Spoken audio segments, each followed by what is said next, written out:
Well, hello and welcome to another episode of The Mark Medley Show.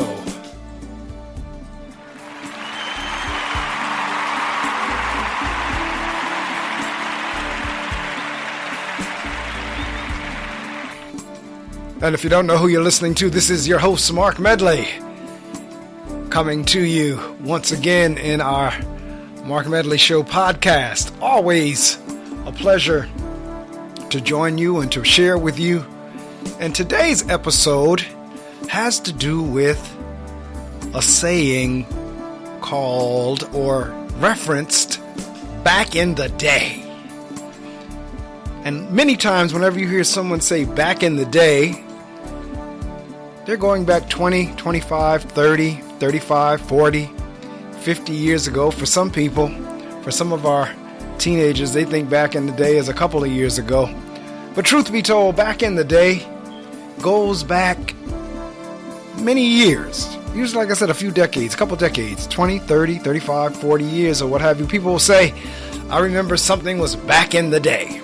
Well, I was talking to my sister the other day, and she said a friend of hers had posted on Facebook a clip of Soul Train. Now, for those of you who don't know what Soul Train is, a show back in the 70s that was, I guess, the African-American version of American Bandstand. You know, American Bandstand had Dick Clark, and then Soul Train had Don Cornelius. And Soul Train would come on Saturday mornings about, I believe it was 11 o'clock, maybe it was noon, but it was on for an hour, and whatever the latest African-American bands, they would be on the show, as well as it would just be, you know, one big disco where Don Cornelius and the DJ, they would play music, and they dancers, or those on the show, would dance.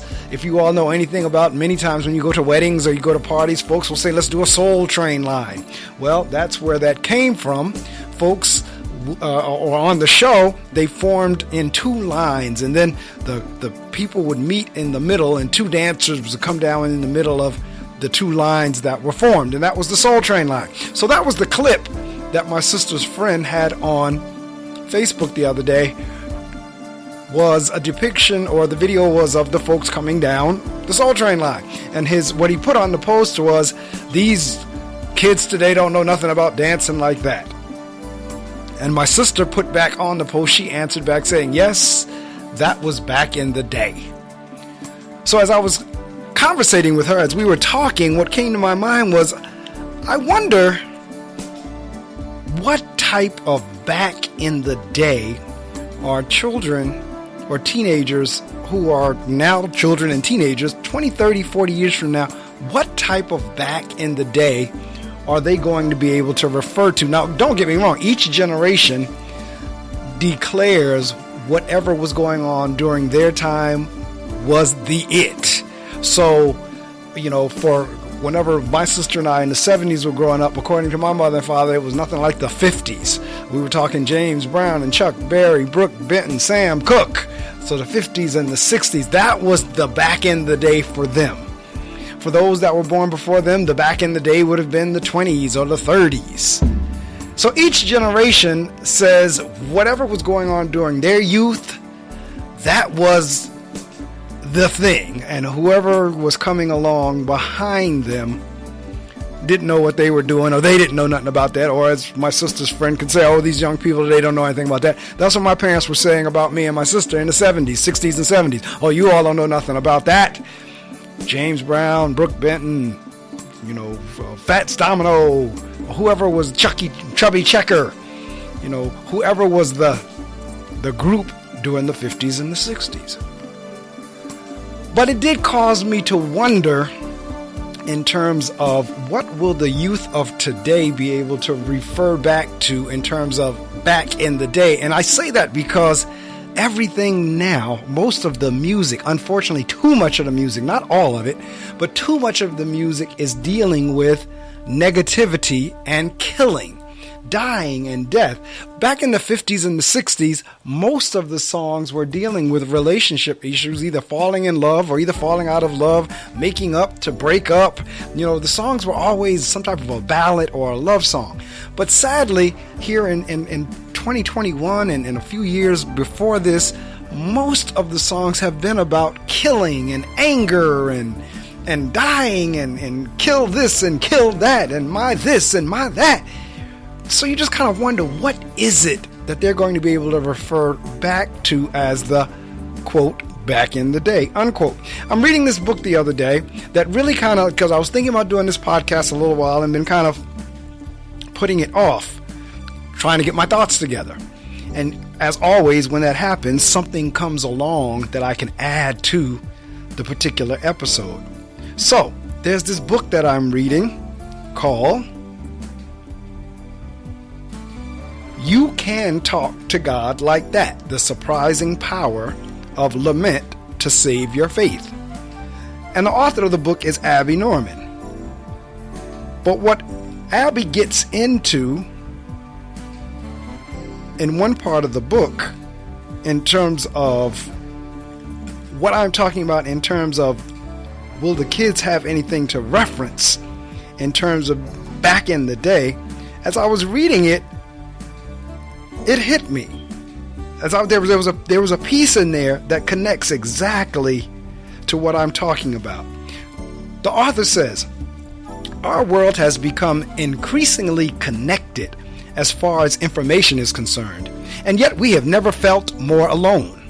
The internet gives us so much to be sad about, to be angry about, and to be cynical about. See, that's what I'm talking about. This is what I believe the back in the day is going to be for our youth of today. We can know the names of each victim of the last mass shooting. We can know the faces of the kids pulled from the earthquake. We can fight endlessly about the last freak accident and how it could never happen to us because we are way too careful for all of that. But even with all of this access to information, there is nowhere to adequately process the pain together. We can see everything there is to be afraid of. Thanks to the internet, we can find new reasons to be afraid every day. Now we can be totally freaked out by every bad thing that has ever happened to anyone in the history of ever. There is no way to process all this. If we want to, or even if we don't mean for it to happen, but we also don't stop it. We can stay on enraged forever, moving from one thing to the next without any other feelings. So as I read that, it leaped out at me. Yes, this, to me, in my humble opinion, is the back in the day that our kids today are going to have to refer to.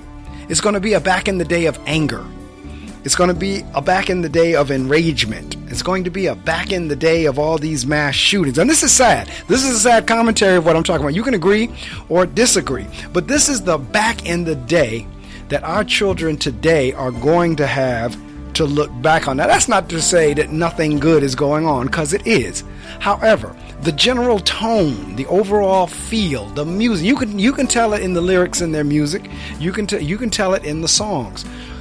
You can't even in 2021 make a mistake and cut someone off on the highway without it turning into road rage. Or you make a mistake on the road or not signal or something, and it turns into a case of road rage where somebody ultimately could get killed. And many times that somebody who gets killed is a child. It could be an innocent child in the back seat of the car. That someone has now got so enraged because someone cut in front of them that they've now driven them off the road, and now once they're off the road, they now pull out a gun and just start shooting in the car. I mean, we are so filled with so much anger. Some of it suppressed anger that is just now coming out in mental illnesses. They're manifesting in all kinds of different ways. But I still have to question, what is the back in the day that 20 years from now, in 2041, that folks are going to be able to say, oh yeah, I remember, because see, the memories for me of Soul Train, yes, that was back in the day, and those were some good days. American Bandstand, yes, those were some good days. And all the other things that were in like that time frame. Now this is the trick, and this is what I've learned over time and over age. In many instances, you don't realize how good the times are until you're beyond them. till you're past them and looking back on them, you don't realize just how good times were. Whenever you're going through or you're going to the various social gatherings or get-togethers or holiday events, while you're doing them in their routine every year, you're just like, oh, that's just a routine. But when you now get 10, 15, 20, 30 years beyond that and look back on it, you realize just how good those days were. And so I'm just wondering, are our kids going to have any good times and good days to reflect on? Any good times to say, oh, you kids don't know anything about that? Because will they be referring to, you don't know anything about being angry. You don't know anything about folks constantly being killed with just no regard for life. All right, what is the back end? That's my question that I'm throwing out there in this episode. What is the back in the day that the children who are coming up and growing up today are going to have to refer back to? That's my question. I'm just going to throw it out there, leave it out there, give you something to think about. But as always, if you want to know a little bit more about me, please visit my website, marcamedley.com. That's marcamedley.com. It is the portal. It is the hub to everything that I do. You can hear me live on Saturday mornings if you log on to gobrave.org, GOBRAVE.org. You can catch me live each Saturday morning as I host my radio show, The Reading Circle with Mark Medley. I'm on the air for 3 hours each Saturday morning from 6 a.m. to 9 a.m. It is multiple formatted. In other words, I do a mix of gospel music and I also interview authors. So if you want to know a little bit more about that, or if you are an author who is listening to this and you want to be on the show, visit my website and complete the author application. There's a tab on the website that says author application. You can complete that and we'll get you a date. Again, it's all on marcamedley.com, marcamedley.com. Give some thought to what this episode was about. What is it that we've created that our children will be able to now look back and say, that was back in the day?